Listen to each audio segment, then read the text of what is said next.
सकाळपासूनच नाशिक शहरासह जिल्हा परिसरामध्ये ठिकठिकाणी मुसळधार पर्जन्यवृष्टी सुरू झालेली आहे.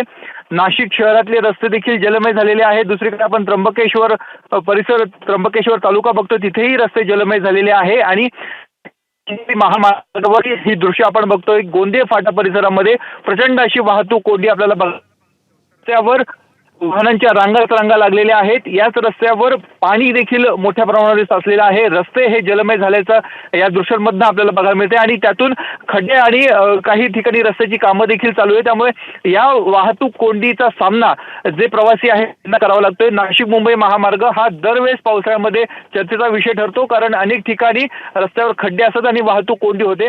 यंदाच्या वेळेस काही प्रमाणामध्ये सिमेंट काँक्रीटचे रस्ते जरी करण्यात आलेले असले तरी गोंदे फाटा परिसर जो आहे तिथे वाहतुकीची कोंडी मोठ्या प्रमाणामध्ये आहे. त्यामुळे गोटी पोलीस ठाण्याचे पोलीस कर्मचारी आणि इतर स्थानिक नागरिकांच्या माध्यमातून वाहतूक कोंडी दूर करण्याचे प्रयत्न सुरू आहेत.